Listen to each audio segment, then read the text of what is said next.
അസ്സലാമു വറഹ്മത്തുള്ളാഹി. വഅലൈക്കും അസ്സലാം വറഹ്മത്തുള്ളാഹ്. മലപ്പുറത്ത് കേരള മുസ്ലിം ജമാഅത്തിന്റെ ആദർശ സമ്മേളനം നടന്നല്ലോ. അതില് പേരോട് ഉസ്താദ് വെല്ലുവിളിക്കുന്നുണ്ട് സർവ്വ മുജാഹിദിനി. അതായത് ഖുർആനില് അള്ളാഹ്ക്ക് കൈകളുണ്ട് എന്ന് പറഞ്ഞൊരു അവയവങ്ങളുണ്ട് കാണിച്ചു തന്നാല് അപ്പൊ ഇനി ആദർശ സമ്മേളനം ഇല്ല, ഞങ്ങൾക്ക് ഇനി ആദർശ സമ്മേളനം ഇല്ല. ഇതാണ് കേട്ടപാട് എന്തുണ്ട്, ഫൈസൽ മൗലവിന്റെ ഒരു ചാട്ടൻ ചാടി അതില് ഫൈസൽ മൗലവി എന്താ പറയണത് വെച്ചാല്, ഞങ്ങള് സർവ്വ മുജാഹിദിന് വേണ്ടിയിട്ട് വെല്ലുവിളി ഏറ്റെടുത്താണ്ടില്ല ഒരു വെല്ലുവിളി. അതായത് ഞാൻ മനസ്സിലാക്കിയെടുത്തോളം ഈ വെല്ലുവിളി കേട്ടപ്പോ ഹുസൈൻ സലഫി എന്ത് പറയുന്നുണ്ട്, സർവ്വ മുജാഹിദാണെയും വെല്ലുവിളിച്ചണ്ടാ, അത് എഴുതിയോലെ വെല്ലുവിളിച്ചോളി എന്നൊക്കെയാണ് കാരണം ഇവരെ സ്വഭാവം അങ്ങനെയാണ്. ഏത് നേതാക്കന്മാർ ഇവര് തൊള്ളും, കാരണം ഇത് കുടുങ്ങുകയാണ്, ഏറ്റെടുത്ത കുടുങ്ങുകയാണ്. അപ്പൊ ഹുസൈൻ സലഫി അങ്ങനെ അത് തള്ളിയപ്പോ പിന്നെ ഫൈസൽ മൗലവി വണ്ടി വന്നു, മൂപ്പര് വണ്ടി വന്നാണ്ട് പറയുന്നത് എന്താണ്, അതായത് നമുക്ക് പേരുസ്താന്റെ വെല്ലുവിളി ഒന്ന് കേൾക്കുക, എന്നിട്ട് നമുക്ക് ഫൈസല് അത് ഏറ്റെടുത്തു കേൾക്കാലപ്പോ. അള്ളാഹ്ക്ക് ശരീരമുണ്ട് എന്ന് ഖുർആനിലുണ്ട് പോൽ, അവയവങ്ങളുണ്ട് എന്ന് ഖുർആനിലുണ്ട് പോൽ. ഞാൻ പറയട്ടെ, സൂറത്തുൽ ഫാത്തിഹ മുതൽക്ക് ഖുൽ അഊദു ബിറബ്ബിൻ നാസ് വരെ നിങ്ങളെ വീട്ടിലൊക്കെ മുസ്ഹഫില്ലേ? ഞാൻ സർവ്വ മുജാഹിദിനെയും വെല്ലുവിളിക്കുന്നു.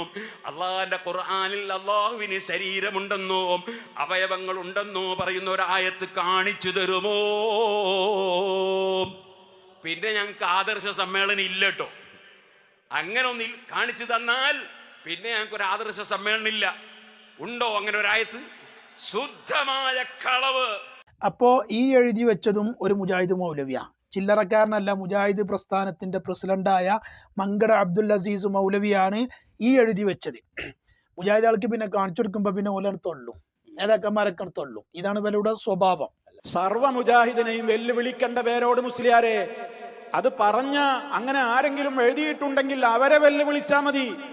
അപ്പോഴാണ് നമ്മളെ ഫൈസൽ മൗലവി, നോണ പറയാൻ ഒരു പേടിയും ബേജാറില്ലാത്ത മൗലവിയാണ് ഈ ഫൈസല്.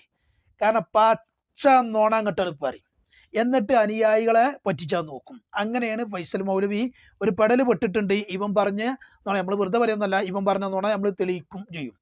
അപ്പോഴാണ് ഫൈസൽ മൗലവി ഇങ്ങനെ പറയുന്നത്, സർവ്വ മുജാഹിദിനെയും വെല്ലുവിളിക്കുന്നു. പേരോട് മുസ്ലിയാരെ, സർവ്വ മുജാഹിദുകൾക്കും വേണ്ടി ഒരു വെല്ലുവിളി ഞങ്ങൾ നടത്തട്ടെ നിങ്ങളോട്. മുജാഹിദ് പ്രസ്ഥാനം അല്ലാഹുവിന്റെ സിഫാത്തുമായി ബന്ധപ്പെട്ട് വെച്ച് പുലർത്തുന്ന വിഷയത്തിന് ഒരു വാദപ്രതിവാദത്തിന് പേരോട് മുസ്ലിയാർ തയ്യാറുണ്ടോ എന്ന് ഞങ്ങൾ വെല്ലുവിളിക്കുക. എല്ലാ മുജാഹിദിനും വേണ്ടിയാണ്, എല്ലാ മുജാഹിദിനും വേണ്ടി റെഡിയാവട്ടെ.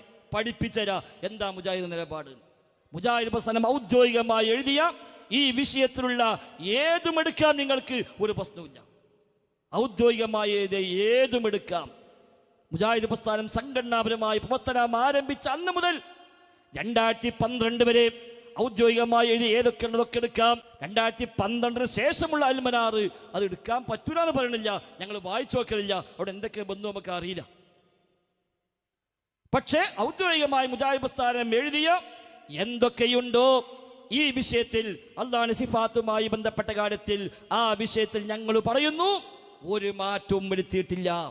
മേലാൽ ഇനി പേരോട് മുസ്ലിയാരോ അയാൾ അനുയായികളോ ഈ നുണ ലോകത്ത് പറയരുത് എന്നാണ് ദയവായി അഭ്യർത്ഥിക്കാനുള്ളത്. ആരാ ഫൈസൽ ഇവിടെ നുണ പറയണത് എന്നുള്ളത് ഞങ്ങൾ തെളിയിപ്പിച്ചു തരാം. ഫൈസലെ ഇജാണ് ഇവിടെ പച്ച നുണ പറയണത്.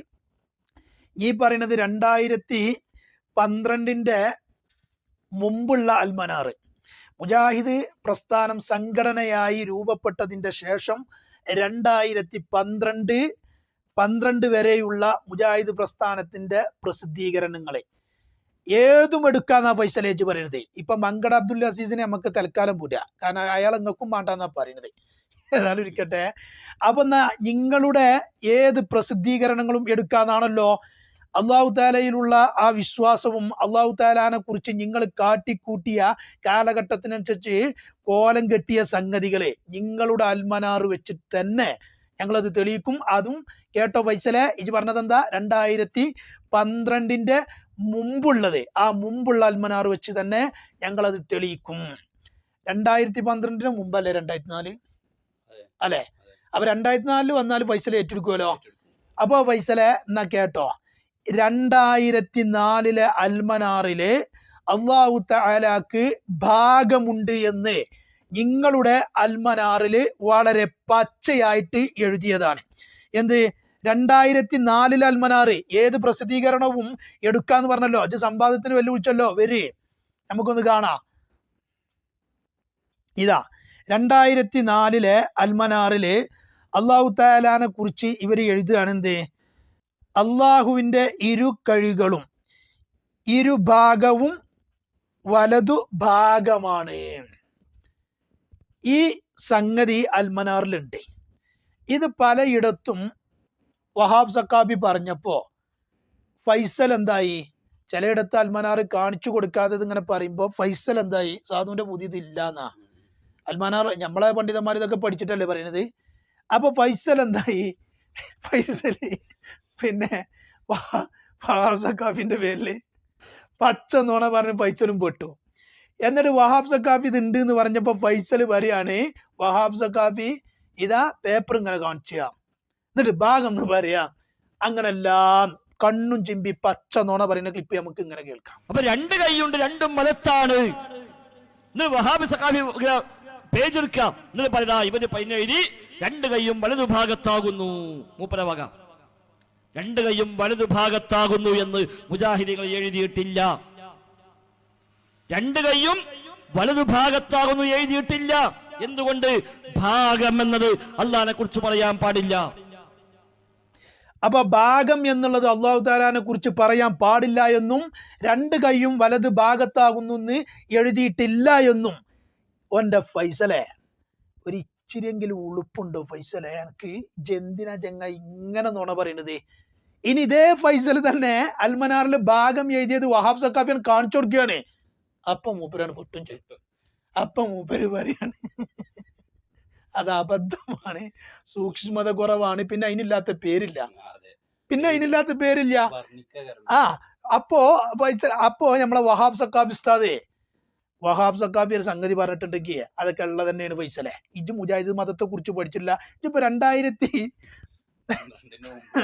മുമ്പുള്ള അൽമനാറ് അത് ഞങ്ങള് നോക്കിയിട്ടുണ്ട്. മറ്റേത് ഞങ്ങള് എടുക്കാൻ പറ്റൂല എന്ന് പറയണില്ല, ഞങ്ങള് നോക്കിയിട്ടില്ല. നോക്കിന്റെ അവസ്ഥ എന്താ ചങ്ങായി?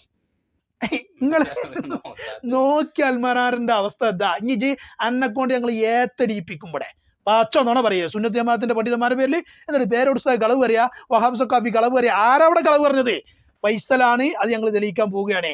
മാത്രമല്ല ഈ വിഷയത്തിൽ പിന്നെ ഫൈസൽ ആകെ കുഞ്ഞിരായി കുടുങ്ങിയെന്ന് മാത്രമല്ല, ആകെ ഇങ്ങട്ട് അങ്ങാടിയിൽ വാപ്പാന്റെ ഔറത്ത് കണ്ട മരിക്കായി ഫൈസല്.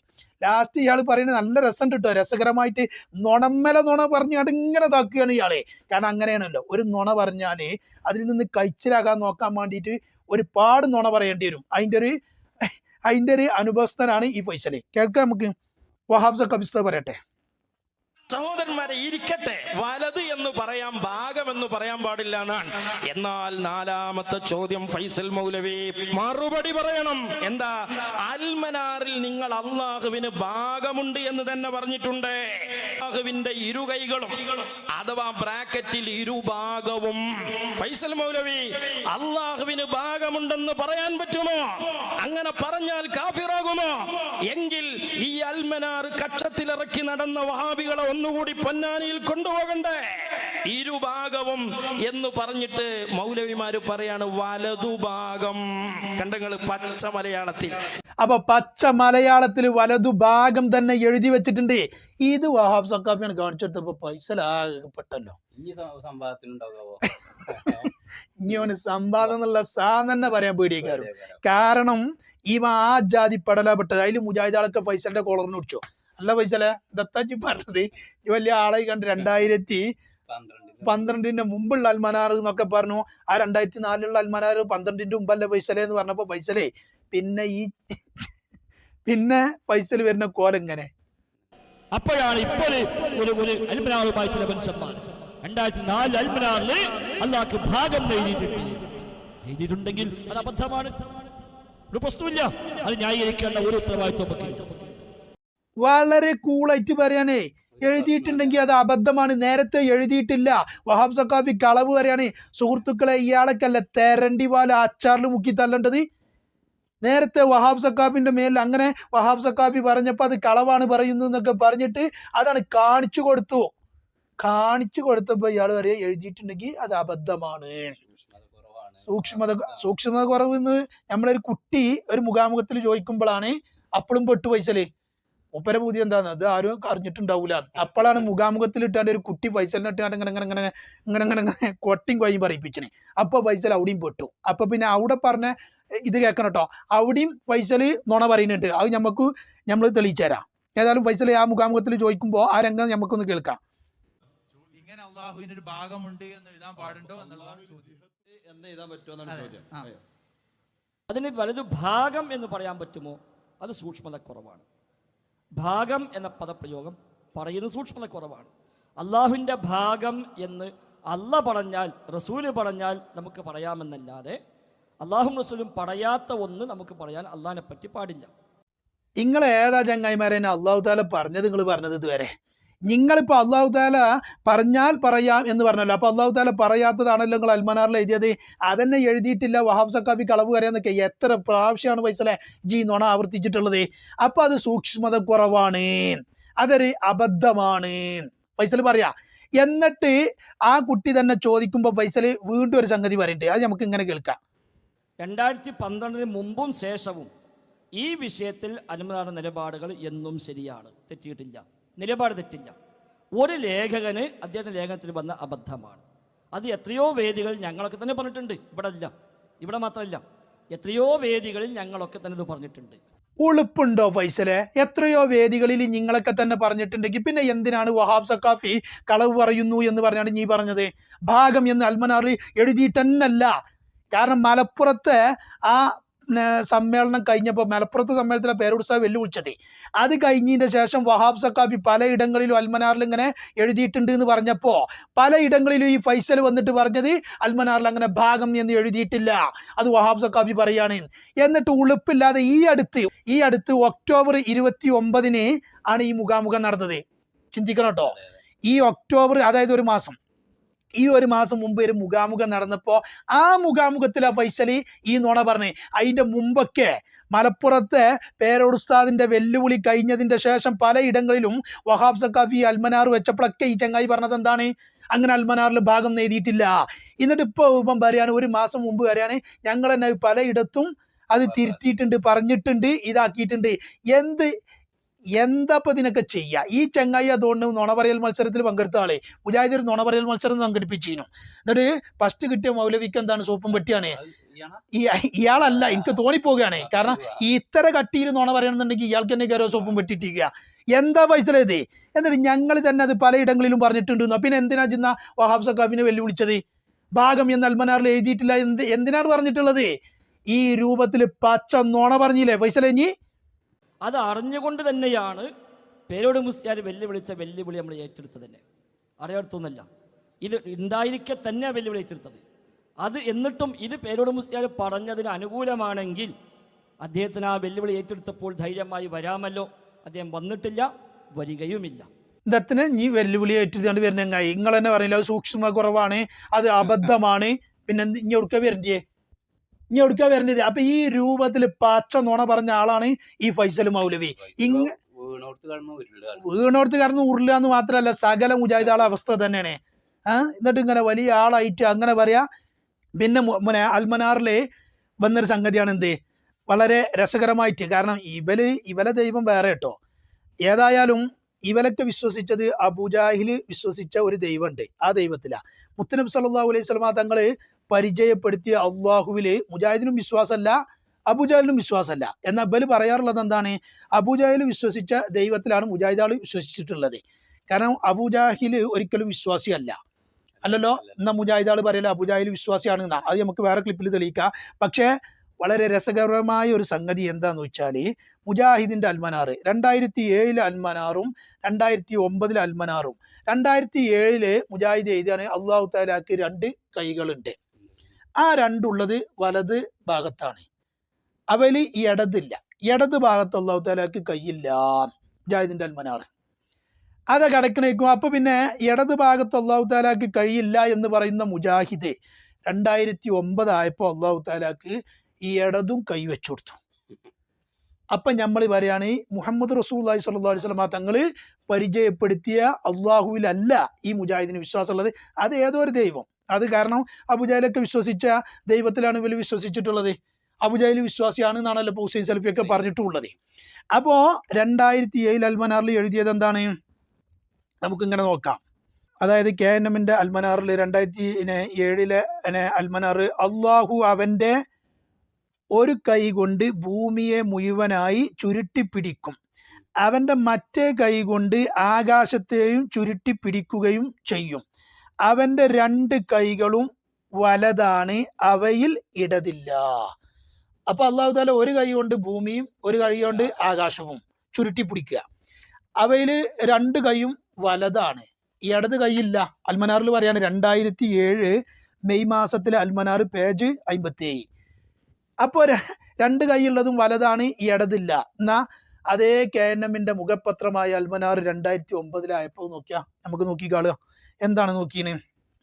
ആ അൽമനാറിലെ അന്ത്യദിനത്തില് അള്ളാഹു ആകാശങ്ങളെ ചുരുട്ടിയെടുക്കും, പിന്നീട് തൻ്റെ വലതു കൈ കൊണ്ട് പിടിച്ച ശേഷം പറയും, ഞാനാണ് രാജാവ്, എവിടെയാണ് അഹങ്കാരികളും ധിക്കാരികളും. ശേഷം മനസ്സിലാക്കണം, നേരത്തെ പറഞ്ഞത് 2 കൈയും വലതാണ്, ഇടതില്ല. ശേഷം 2009 അൽമനാർ കേട്ടോ, ശേഷം ഭൂമിയെ തൻ്റെ ഇടത് കൈ കൊണ്ട് ചുരുട്ടിപ്പിടിക്കും. അപ്പൊ അള്ളാഹു താലാക്ക് 2009 ഇടത് കൈയായി. നേരത്തെ പറഞ്ഞത് 2 കൈയുണ്ട്, 2ഉം വലതാണ്, അവയിൽ ഇടതില്ല. ഇപ്പൊ 2009 അൽമനാർ പറയാ, ശേഷം തന്റെ ഭൂമിയെ ഇടത് കൈ കൊണ്ട് ചുരുട്ടിപ്പിടിക്കും, തൻ്റെ ഇടത് കൈ കൊണ്ട് ചുരുട്ടിപ്പിടിക്കും. ഏതാ ചങ്ങായിമാരങ്ങളെ ദൈവം? ഇങ്ങനെ ഒരു കൊല്ലത്തിൽ 2 കൈയുണ്ട്, അത് 2ഉം വലതാണ്, പിറ്റത്തെ കൊല്ലത്തിൽ പറയാണ് 2ഉം അല്ല വലതും ഉണ്ട് ഇടതും ഉണ്ട്. ഇങ്ങനെ അള്ളാഹു താലാനെ വികലാംഗനാക്കുന്ന ഒരു ദൈവം, ഒരു സൃഷ്ടി, എന്താ അതിന് പറയാ, ഒരു രൂപകൽപ്പന നൽകുന്ന ഒരു ഇതാണ് മുജാഹിദുകളുടെ ദൈവം. അതൊരിക്കലും മുസ്ലിമീങ്ങളുടെ ദൈവമല്ല. കാരണം മുഹമ്മദ് റസൂലുള്ളാഹി സ്വല്ലല്ലാഹു അലൈഹി വസല്ലം തങ്ങൾ പരിചയപ്പെടുത്തിയ അള്ളാഹുവിലല്ല മുജാഹിദുകൾ വിശ്വസിച്ചിട്ടുള്ളത്. മുജാഹിദുകൾ തന്നെ പറയുന്നുണ്ട്, അബൂജാഹിലൊക്കെ വിശ്വസിച്ച ആ ദൈവത്തിലാണ് ഇവരും വിശ്വസിച്ചിട്ടുള്ളത്. ഹുസൈൻ സലഫി പറയുന്നുണ്ട്. അപ്പൊ ഇങ്ങനെയാണ് സുഹൃത്തുക്കളെ ഈ മുജാഹിദുകളുടെ വികലമായ വിശ്വാസങ്ങളും വാദങ്ങളും. ഇതൊന്നും ഒരിക്കലും ഇസ്ലാം അല്ല. അതുകൊണ്ട് ഇതിൽ പെട്ടുപോയ സാധാരണക്കാർ ചിന്തിക്കുക, ഇവരുടെ വിശ്വാസം എന്താണെന്നും ഇവരുടെ ആചാരങ്ങൾ എന്താണെന്നൊക്കെ ഉള്ള സാധാരണക്കാർ ചിന്തിക്കുക. അപ്പൊ ഇത്രയും വിഷയങ്ങളൊക്കെ വളരെ വ്യക്തമായിട്ട് എല്ലാവരും മനസ്സിലാക്കുക. ഈ ഫൈസലിന്റെ ഓരോ പൊട്ടത്തരങ്ങളും ഇനിയും നമ്മൾ തുടരും. അപ്പോൾ ഇതിപ്പോ ഇവിടെ നമ്മൾ നിർത്തുകയാണ്. അസ്സലാമു അലൈക്കും വറഹ്മത്തുള്ളാഹി.